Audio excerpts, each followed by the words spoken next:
You can either have a culture by default or by design. And most people think about cultures, most business leaders think about culture usually after something bad happens, or when they're struggling with something, or they're hiring but nothing seems to work out.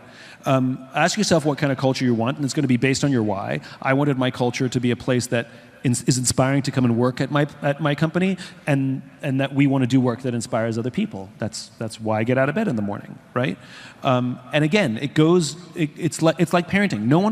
You'll never be an expert at this. It's 1% better every day. I'll give you one example. So most of us give feedback the way we like to get it, or we take the advice from people on stages like this. Give a compliment sandwich. Tell them the good, then tell them the bad, then tell them the good. Don't ever give me a compliment sandwich, okay? I hate them, because you tell me some bullshit at the beginning, then you tell me the real thing, and then you tell me some bullshit at the end, and I'm supposed to receive it better that way, right? But the problem is I like blunt feedback, so I tend to give blunt feedback. Turns out not everybody likes blunt feedback. So I had a team member, a colleague that I worked with, that I would give her blunt feedback in the moment because, heck, that's how I like to get it. And I tell you, sometimes screaming matches ensued, right? We would have screaming matches over me giving her feedback. And at one point, I'm realizing it's going nowhere, and I interrupt. I go, "This is not working, clearly. Can you please tell me how to give you feedback, because clearly I'm failing?" And she said, "Yes, I just need to be prepared.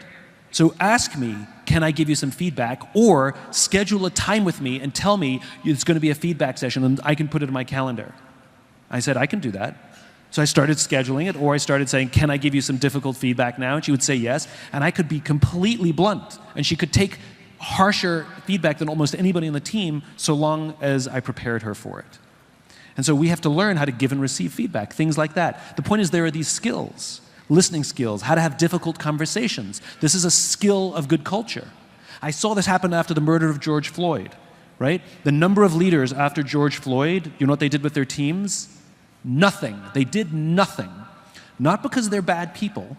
It's because they were so afraid of talking to their team about race that they would accidentally trigger someone or inflame the situation that they opted to do nothing.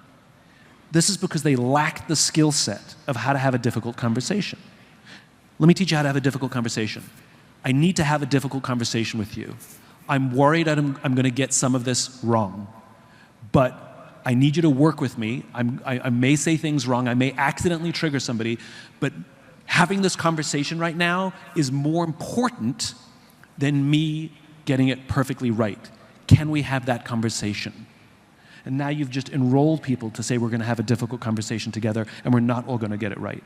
And by the way, if you can learn the skill of how to have a conversation about race, for example, you can have a conversation about pretty much anything, performance or anything else that's going on in your team.